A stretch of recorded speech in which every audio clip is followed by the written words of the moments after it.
श्री भरतारी कृत नीति शतकम। श्री गणेशाय नमः। देश काल से अपर सीमित अनंत ज्ञान स्वरूप अपनी आंतरिक अनुभूति से ही बोधगम में शांत तथा तेज रूप ब्रह्म को प्रणाम है। जिस स्त्री की मैं निरंतर कामना करता हूँ वह मुझसे विमुख होकर दूसरे मनुष्य को चाहती है, और वह मनुष्य जिसे मेरी प्रेयसी चाहती है दूसरी स्त्री से अनुराग करता है, और मेरे लिए वह दूसरी स्त्री संतोष किए बैठी है, अर्थात मुझ पर आसक्त है।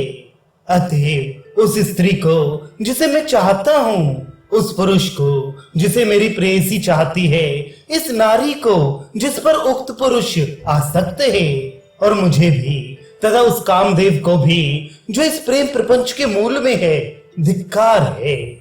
मूर्ख व्यक्ति को सुख से सिद्ध किया जा सकता है, विद्वान पुरुष को और भी अधिक आसानी से बस में किया जा सकता है, परंतु दंभी स्वल्प ज्ञान वाले व्यक्ति को तो ब्रह्मा भी वशीभूत नहीं कर सकती। मगरमच्छ की वक्र दाढ़ों के बीच से भी बल का प्रयोग करके मणि निकाला जा सकता है। आंदोलित लहरों वाले समुद्र को भी पार किया जा सकता है।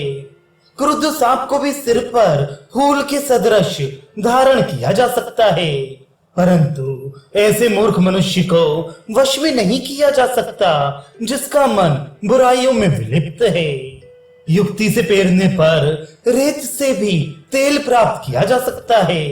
प्यासा मनुष्य मृग मारीचिका से भी पानी पी सकता है, और खोजने पर शायद खरगोश के सींग भी मिल जाएं, परंतु ऐसे मूर्ख मनुष्य को वश में नहीं किया जा सकता जिसका मन बुराइयों में फंसा रहता है। जो दुष्ट जनों को अपने अमृत रूपी सूक्तियों से अच्छे रास्ते पर लाना चाहता है, वह निश्चय ही नरम कमल लाल की डोरी से हाथी को बांधने की, शिरीष की पंखुड़ियों से हीरे को बेधने की तथा एक बूंद शहद से खारे सागर को मीठा करने की मिथ्या कामना करता है। मूर्खता के आवरण के रूप में ब्रह्मा ने मौन का सृजन किया। यही एक गुण है जो अपने वश में रहता है। विशेष रूप से विद्वानों की सभा में चुपचाप रहना ही मूर्खों का अलंकार है। जब मैं स्वल्पज्ञ होने पर हाथी के समान मदांत था, तब मेरा मन अपने को सर्वज्ञ समझकर दंभ से भर गया, परंतु जब मुझे पंडित जनों के संपर्क से कुछ जानकारी हुई, तब ये पता चला कि मैं मूर्ख हूँ, और फिर मेरा अभिमान ज्वार की तरह उतर गया। तुच्छ कोटि का जंतु उस वस्तु की शुद्धता पर अथवा निस्सारता पर ध्यान नहीं देता जिसे वह ग्रहण करता है, क्योंकि निर्लज्ज कुत्ता जिस समय कीड़ों से भरे हुए, लार से सने तथा दुर्गंध से भरे हुए मांसहीन और नीरस हाड़ को बड़े प्रेम से खाता रहता है, उस समय अपने पास खड़े हुए इंद्र को देखकर भी उन पर ध्यान नहीं देता। बुद्धि भ्रष्ट लोग सैकड़ों तरह से निरंतर उसी प्रकार नीचे गिरते ही जाते हैं, जैसे गंगा जी पहले स्वर्ग से शंकर जी के सिर पर गिरी, फिर वहां से ऊंचे पर्वत पर, पर्वत से पृथ्वी पर, और फिर पृथ्वी से समुद्र में क्रमशः नीचे ही गिरती गईं। शास्त्रीय विधि के अनुकूल सभी चीजों की दवा है, क्योंकि आग का पानी से, धूप का छाते से, मदांध हाथी का तेज अंकुश से, दुष्ट बैल और गधे का डंडे से तथा रोगों का अन्य प्रकार की औषधियों से निवारण हो सकता है, परंतु मूर्ख आदमी की कोई दवा नहीं है। जो व्यक्ति साहित्य और संगीत आदि कलाओं से विहीन है, वे बिना सींग पूंछ का प्रत्यक्ष जानवर है। इन पशुओं का यह बड़ा भाग्य है कि ये बिना तृण खाए ही जीवित रहते हैं। मनुष्य का रूप धारण किए हुए वे लोग मृत्यु लोक में पृथ्वी पर भार स्वरूप पशु ही हैं, जिनके पास ना तो विद्या है, न तप, न दान, न ज्ञान, न चरित्र, न गुण और न धर्म ही है। मूर्ख पुरुष का संपर्क इंद्र के यहाँ भी अच्छा नहीं है। उससे अच्छा तो वन्य पशुओं के साथ पर्वतों और वनों में भ्रमण करना ही है। वह राजा ही मूर्ख है जिसके यहाँ ऐसे कवि निर्धन हो, जिनकी वाणी शास्त्रगत शब्दों से रमणीय है, जिनकी विद्या शिष्यों के लिए उपयोगी है और जो स्वयं प्रसिद्ध हैं, क्योंकि कवि तो बिना संपत्ति के भी श्रेष्ठ ही है। उदाहरण के लिए वे जौहरी ही खोटे हैं जिन्होंने मणियों का मूल्य कम कर दिया है, मणि नहीं। हे राजाओं, ऐश्वर्य का अभिमान छोड़ दो, क्योंकि उनकी समता करने वाला दूसरा कौन है। जिनके पास ऐसी विद्या रूपी आंतरिक संपत्ति है जिसको चुराने वाला देख नहीं पाता, जो सर्वदा सुख की वृद्धि करती है, जो प्रार्थियों को ध्यान देने पर निरंतर बढ़ती रहती है और जो कल्पांत अर्थात संसार का अंत होने पर भी समाप्त नहीं होती। ऐसे विद्वान पुरुषों का अनादर मत करो जिन्हें मोक्ष तक का साधन विद्या सुलभ है, क्योंकि उन्हें तृण तुल्य धन संपत्ति उसी प्रकार रोक नहीं सकती जिस प्रकार कमल नाल की डोरी नए मद की धारा से श्यामल मस्तक वाले हाथियों को रोक नहीं सकती। अत्याधिक कुपित होने पर ब्रह्मा हंस का कमल वन में निवास और वहां का वैभव मात्र विनष्ट कर सकता है, पर वही ब्रह्मा हंस के क्षीण निर्विवेक वाले यश को अपहरण करने में समर्थ नहीं है। केवल वाणी का अलंकार ही अलंकार है, अन्य सभी आभूषण तो सदा नष्ट हो जाते हैं, क्योंकि जो वाणी संस्कार के साथ धारण की जाती है वही पुरुष को आभूषित करती है। कंगन, चंद्रमा के सदृश धवल मोतियों के हार, स्नान, चंदन, सजे हुए केश आदि मनुष्य को अलंकृत नहीं कर पाते। विद्या ही मनुष्य की बड़ी सुंदरता है, वही उसका छिपा हुआ धन है, भोग, यश तथा सुख देने वाली है, गुरुओं के भी गुरु है। विद्या ही परदेश में बंधु है, परम देवी है और वही राजाओं के बीच पूजनीय है। अतएव विद्या विहीन मनुष्य पशु ही है। यदि मनुष्यों के पास क्षमा हो तो कवच की क्या जरूरत है, यदि क्रोध हो तो दूसरे शत्रु की क्या आवश्यकता है, यदि अपनी जाति के लोग हों तो आग की क्या जरूरत, यदि मित्र हों तो अलौकिक दवाओं से क्या प्रयोजन। दुष्टों से अधिक सांप क्या बिगाड़ सकते हैं। जिसके पास निर्विकार विद्या है उसे धन से क्या मतलब, और जिसमें लज्जा है उसे अन्य विभूषणों से क्या प्रयोजन। उसी प्रकार जिसके पास अच्छी कविता है उसे राज्य से क्या प्रयोजन। संसार में वे ही लोग श्रेष्ठ होते हैं जो स्वजनों के प्रति उदारता, सेवकों पर दया, दुष्टों से सदा दुष्टता, सज्जनों के साथ प्रेम व्यवहार, राजा के सामने नीति, विद्वानों के समक्ष सीधापन, दुश्मनों के साथ वीरता, गुरुजनों के आगे क्षमा याचना तथा स्त्रियों के विषय में धूर्तता आदि कलाओं में निपुण हैं। अच्छी संगति भला मनुष्यों के लिए क्या क्या नहीं करती, क्योंकि यह बुद्धि की जड़ता हर लेती है, वाणी में सत्य का संचार करती है, सम्मान की वृद्धि करती है, पाप को दूर करती है और चित्त को प्रसन्न करती है तथा दिशाओं में यश का प्रसार करती है। विजय उन्हीं सत्कर्म करने वाले तथा रस परिपाक में सिद्ध हस्त श्रेष्ठ कवियों की है, जिनके कीर्ति रूपी शरीर को बुढ़ापा या मृत्यु का भय नहीं होता। स्वर्ग के स्वामी, अभीष्ट पूर्ति करने वाले भगवान हरि जिस पर प्रसन्न हो, उसी मनुष्य के अच्छे चरित्र वाले पुत्र, पतिव्रता पत्नी, सदैव कृपा करने वाला स्वामी, स्नेह करने वाला मित्र, ऐसे परिजन जो ठगते नहीं, लेश मात्र भी कष्ट से विमुक्त मन, सुंदर शरीर, निश्चल संपत्ति और विद्या से सुशोभित मुख प्राप्त होते हैं। मनुष्यों के भलाई के रास्ते ये सब हैं। जीव हिंसा न करना, दूसरे के धन को चुराने से अपने मन पर संयम करना, सच बोलना, समय पर यथाशक्ति दान देना, दूसरे पुरुषों की स्त्रियों के विषय में चर्चा होने पर चुप रहना, लोभ के स्रोत का निवारण करना, अपने से बड़े लोगों के सामने विनीत रहना, प्राणियों पर दया भाव रखना और नित्य प्रति के कर्मों से विचलित ना होना। नीच कोटि के लोग डर के मारे किसी कार्य का आरंभ ही नहीं करते। मध्यम श्रेणी के लोग शुरू करके बाधाओं के पड़ने पर रुक जाते हैं, अर्थात हताश होकर कार्य बंद कर देते हैं। परंतु विघ्नों से बार बार आहत होने पर भी एक बार आरंभ कर देने पर उत्तम कोटि के लोग कार्य नहीं छोड़ते। सज्जनों को इस तलवार की धार के सदृश कठिन व्रत का उपदेश किसने दिया कि वे दुर्जनों से कुछ मांगते नहीं, थोड़े धन वाले मित्र से भी याचना नहीं करते, उन्हें अपनी न्याय संगत जीविका ही भली लगती है। उनके लिए प्राण जाने पर भी कुकर्म करना दुष्कर है। वे आपत्ति आने पर भी उच्चता का ही पालन करते हैं एवं महान पुरुषों के आचरण का अनुगमन करते हैं।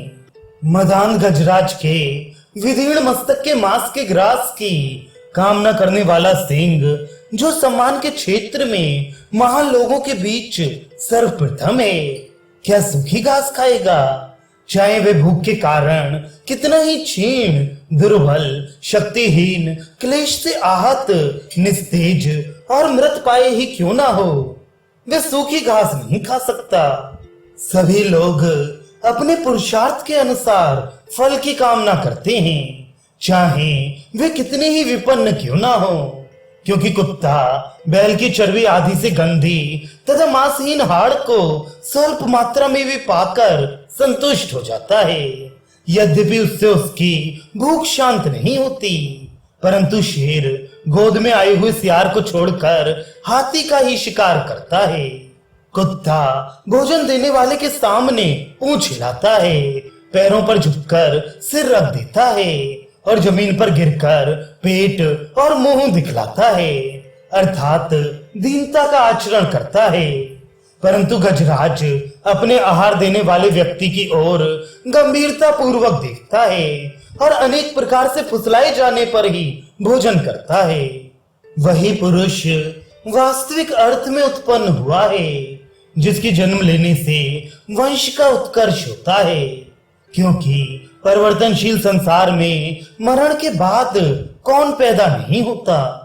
श्रेष्ठ पुरुषों की फूल के गुच्छे के समान दो ही गत होती हैं, या तो वे सभी लोगों के सिर पर सुशोभित होंगे, अर्थात पुष्प पक्ष में सिर का हार बनेंगे, मनुष्यों के पक्ष में मूर्धन्य बनेंगे, अथवा वन में सूखकर झड़ जाएंगे, अर्थात पुष्प पक्ष में वन में ही समाप्त हो जाएंगे, श्रेष्ठ के पक्ष में वनवास धारण कर लेंगे। हे भाइयों, देखो अमावस और पूर्णिमा को दानवों का स्वामी राहु, जिसका केवल मस्तक मात्र शेष रह गया है, केवल दो ही नक्षत्रों चमकने वाले दिन के स्वामी सूर्य और रात्रि के प्राणेश चंद्रमा को ही ग्रसता है। विशेष पराक्रम की कामना के कारण वे बृहस्पति आदि और भी 5-6 श्रेष्ठ ग्रहों के प्रति शत्रुता नहीं दिखलाता। ओह, महान लोगों के आचरण के वैभव का कोई अंत नहीं है, क्योंकि शेषनाग अपने 14 भुवनों का भार धारण करते हैं और कच्छप जी अपनी पीठ पर उन शेष जी को भी सदैव धारण करते हैं, और समुद्र ने निरादर करके उन कच्छप जी को भी शंकर के अधीन कर दिया, अर्थात महान लोग समुद्र की तरह होते हैं। मैनाक के लिए मधोन्मत्त इंद्र द्वारा चलाए गए वज्र की जलती हुई आग की लपट के समान भयंकर प्रहार से पंखों का कट जाना अच्छा होता, परंतु उसके लिए यह उचित नहीं था कि वे अपने पिता हिमालय को दुख में छोड़कर समुद्र में कूदकर अपने पंख बचाता। तेजस्वी लोग दूसरे के किए गए अपमान कैसे सह सकते हैं, क्योंकि सूर्यकांत मणि जड़ होने पर भी सूर्य के किरण रूपी चरणों से छू जाने पर जल उठता है। सिंह का बच्चा भी मद से भीगे हुए गंड स्थल वाले हाथियों पर ही प्रहार करता है, क्योंकि तेजस्वी प्राणियों की यही प्रकृति है। निश्चय ही बल का कारण आयु नहीं है। हमारे लिए तो केवल धन चाहिए, जिस एक के बिना सभी गुण तिनके के टुकड़े के सदृश हैं। चाहे जात पात रसातल में ही क्यों ना जाए, अन्य गुणों का समूह और भी नीचे चला जाए, सदाचार पहाड़ से गिरकर विनष्ट हो जाए, और चाहे वीरता रूपी शत्रु पर शीघ्र ही वज्र क्यों ना पड़ जाए। यह अद्भुत रीत है कि धन की गर्मी के बिना वही मनुष्य जिसकी सब इंद्रियां वही हैं, वही व्यवहार भी है, वही प्रखर बुद्धि और वही वाणी है, क्षण मात्र में और ही हो जाता है। सभी गुण स्वर्ण में निवास करते हैं, क्योंकि जिसके पास धन है वही आदमी अच्छे कुल का है, वही विद्वान, वही शास्त्रज्ञ और गुणों का पारखी है, वही भाषण देने में कुशल है और उसी का दर्शन करना चाहिए। बुरे मंत्रियों की सलाह से राजा नष्ट हो जाता है, उसी प्रकार भोग विलास से तपस्वी, लाड़ प्यार से पुत्र, न पढ़ने से ब्राह्मण, कपूत से वंश, दुष्टों की पूजा करने से सदाचार, मदिरा पान से लज्जा, बिना निगरानी से खेती, परदेश में रहने से प्रीति, प्रेम के अभाव से मित्रता, अनीति से उन्नति और आलस्य के कारण अपव्यय करने से धन, ये सभी नष्ट हो जाते हैं। धन की 3 गतियां होती हैं: दान, उपयोग एवं विनाश। जो न दान करता है और न भोग करता है, उसकी संपत्ति की तीसरी अर्थात विनाश वाली गति होती है। ये सभी चीजें अपनी कृष्णता में ही सुशोभित होती हैं। सान पर खरादी हुई मणि, तलवार से आहत युद्ध का विजेता, मदहीन हाथी, रेत के तटों वाली शरद ऋतु की नदी, दूज का चांद तथा संभोग से किलांत नवयुक्ति। जब कोई गिरे हालत में रहता है तो वह पसर भर जौ की लालसा रखता है। वही मनुष्य बाद में जब संपन्न हो जाता है तो सारी पृथ्वी को तृण तुल्य मानने लगता है। अतएव संपत्तिशाली व्यक्तियों की यह विषम अवस्था ही उनके कार्यों में गुरुता एवं लघुता द्वारा चीजों का विस्तार तथा संकोच करती है, अर्थात उन्हें उत्थान तथा पतन दोनों की ओर ले जाती है और उनके भाग्य में समृद्धि अथवा गिरावट लाती है। हे राजन, यदि तुम इस पृथ्वी रूपी गाय को दूहना चाहते हो तो इस प्रजा रूपी बछड़े का इस समय पालन पोषण करो, क्योंकि उसी के समुचित रूप से निरंतर पोषित होने पर पृथ्वी कल्पलता की तरह नाना प्रकार के फलों से भरी पूरी रहेगी। राजनीति वैश्या की तरह रूप बदलती रहती है, क्योंकि वह सच्ची और झूठी, कठोर और मृदु भाषणी, हिंसा परक और दयालु, लोभी और दानशील, निरंतर अपव्यय करने वाली और वैसे ही अत्यधिक धन का संचय करने वाली बन जाती है। जिसके अंदर विद्या, यश, ब्राह्मणों की रक्षा, दान तथा उपभोग, सुहृदजनों की सुरक्षा आदि 6 गुण उदित नहीं हुए, उसे राजा की परिचर्या से क्या लाभ है? चाहे थोड़ा चाहे बहुत, जितनी भी संपत्ति ब्रह्मा ने भाग्य में लिखती है उतनी तो रेगिस्तान में भी मिल जाती है और उससे अधिक सुमेरु पर्वत पर भी नहीं मिलती। इसलिए धैर्य धारण करो, धनाढ्य लोगों के सामने व्यर्थ हाथ मत पसारो, क्योंकि देखो घड़ा, कुएं और सागर दोनों में से समान मात्रा में ही जल ग्रहण करता है।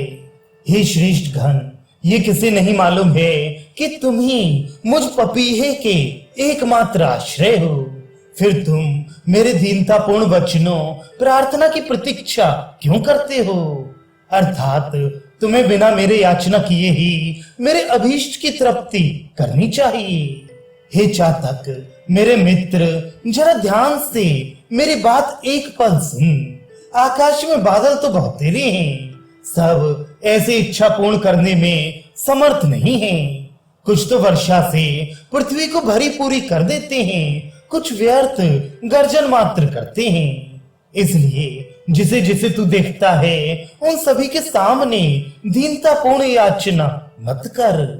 दुष्ट जनों में स्वभाव से ही क्रूरता, अकारण लड़ाई झगड़ा पराई धन और पर स्त्री का लोभ और अपने परिवार तथा मित्रों के विषय में सहनशीलता का अभाव पाया जाता है। विद्या से अलंकृत भी दुर्जन व्यक्ति का सर्वथा परित्याग करना चाहिए, क्योंकि मणि से भूषित सांप क्या भयावह नहीं होता। गुणवान लोगों का कौन ऐसा गुण है जिस पर दुर्जनों ने कलंक नहीं लगाया है, क्योंकि वे लज्जाशील व्यक्ति को मूर्ख ठहराते हैं। उसी प्रकार व्रत का आचरण करने वाले में दर्प दिखते हैं।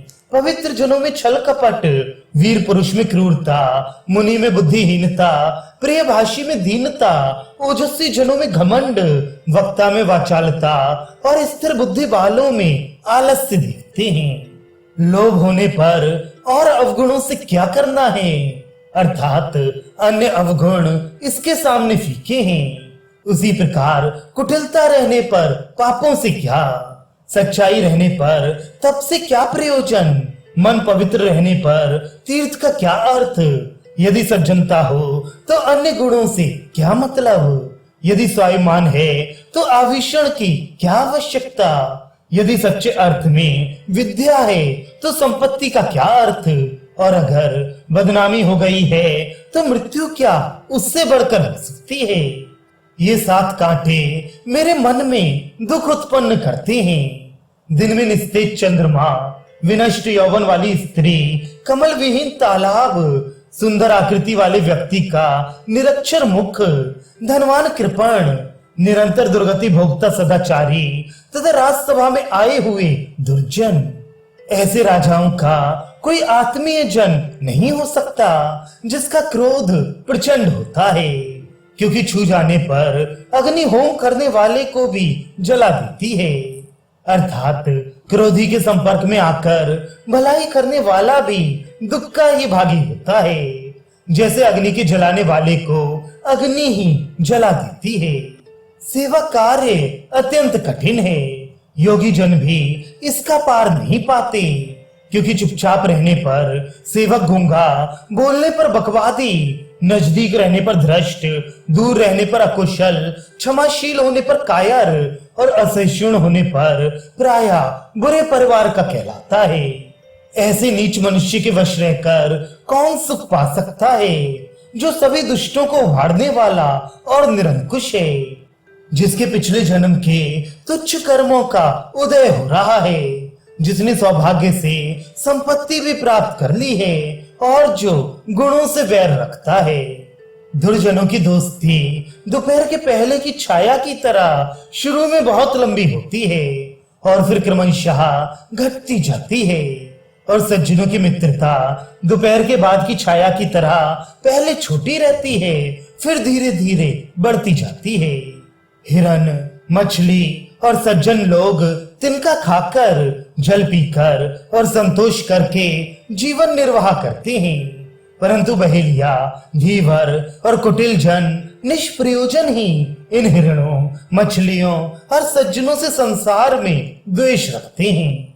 ऐसे विमल गुण वाले पुरुषों को नमस्कार है, जिनकी इच्छा सज्जनों से संपर्क रखने की रहती है, जिनकी दूसरों के गुण में प्रीत रहती है, जिनमें गुरुजनों के सामने नम्रता, विद्या में आसक्ति, अपनी पत्नी से ही समागम, लोक निंदा से डर, भगवान शंकर में भक्ति, आत्म संयम की क्षमता तथा दुर्जनों की संगति के परित्याग की भावना रहती है।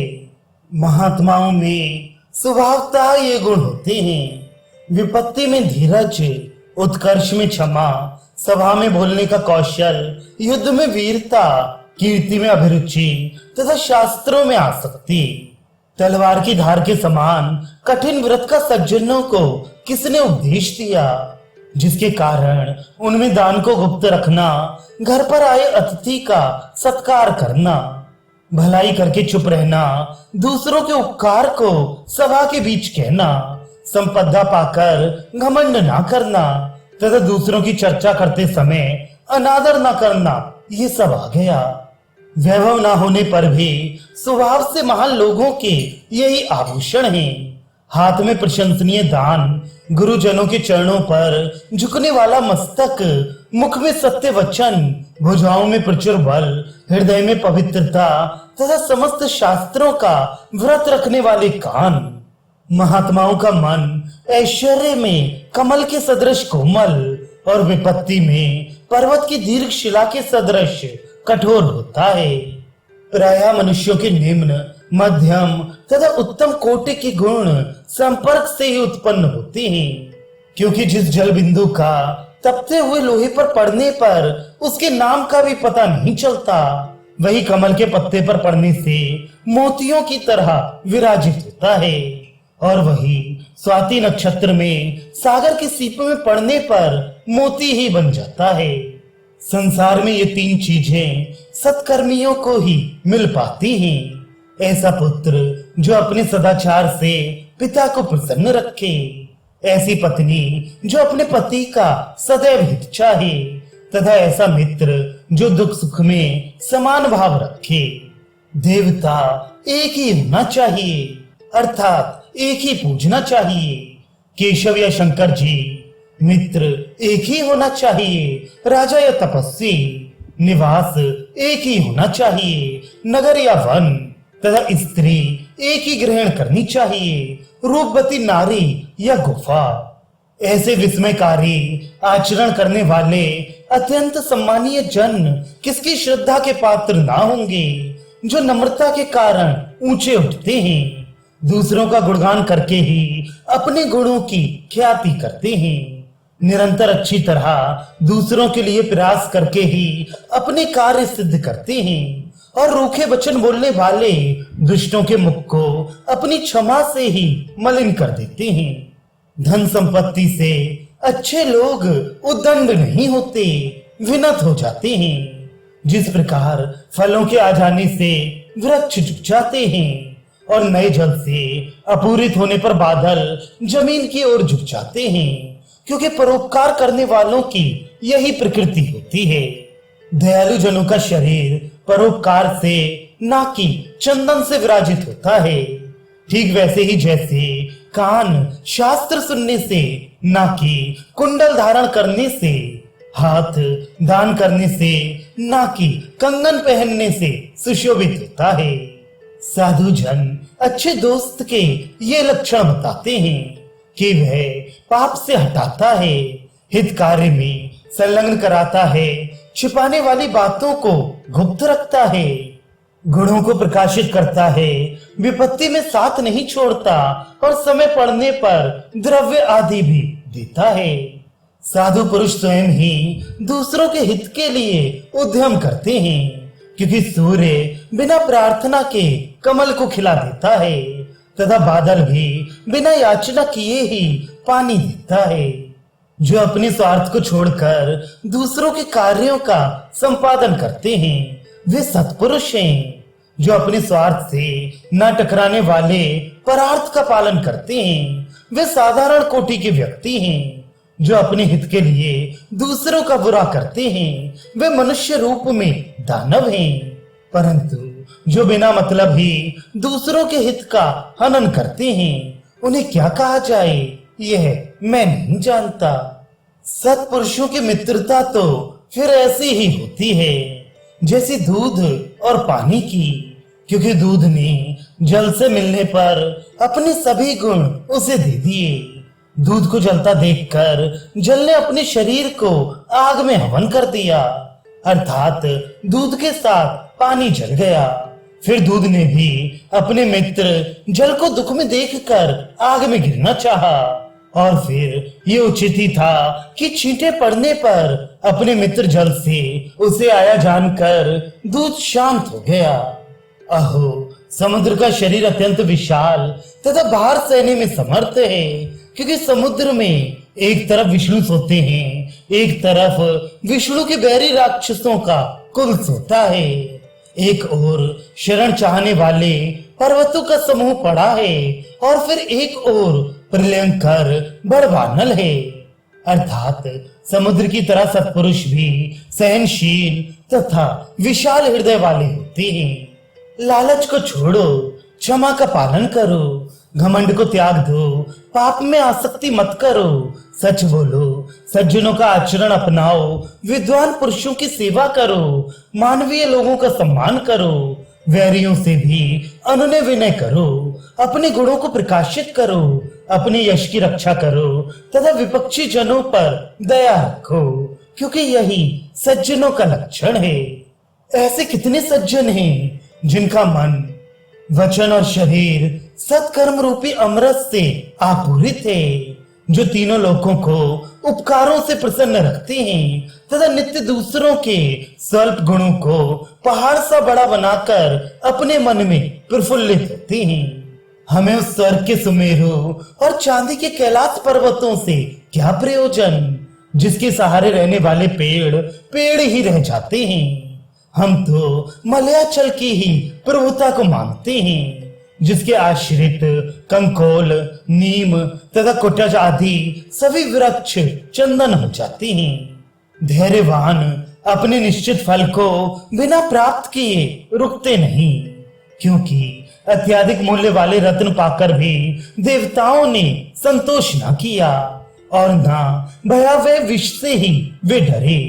बिना अमृत पाए देवताओं ने विश्राम नहीं किया। मनस्वी तथा सफलता चाहने वाले व्यक्ति न दुख और न सुख की परवाह करते हैं। वे कभी जमीन पर ही सो लेते हैं, कभी पलंग पर शयन करते हैं, कभी साग खाकर ही रहते हैं, कभी चावल आदि का भोग करते हैं, कभी कथरी ही धारण कर लेते हैं और कभी शानदार वस्त्र पहनते हैं। सभी गुणों का अलंकार और मूल सदाचार है। वैसे वैभव का भूषण सज्जनता, वीरता का वाणी पर नियंत्रण, ज्ञान का शांति, शास्त्र अध्ययन का विनय, धन का योग्य स्थान पर व्यय, तपस्या का क्रोध अभाव, स्वामित्व का क्षमा तथा धर्म का निश्चल होना है। धैर्यवान पुरुष उचित मार्ग से पग नहीं हटाते, चाहे नीतिज्ञ उनकी निंदा करें या प्रशस्ति, चाहे लक्ष्मी पर्याप्त रूप में आए या चली जाए, और चाहे उनकी मृत्यु आज ही हो अथवा युगांतर में। हे पुरुषों, देखो, मनुष्य के उत्थान पतन में भाग्य ही कारण है, क्योंकि निराश और पिटारे में पड़े रहने से पीड़ित शरीर वाले तथा भूख से शिथिल इंद्रियों वाले सांप के मुख में रात्रि को पिटारे में छेद करके एक चूहा गिर पड़ा। उस चूहे के मांस से संतृप्त होकर वह सांप शीघ्र ही उसी छेद के रास्ते से बाहर चला गया।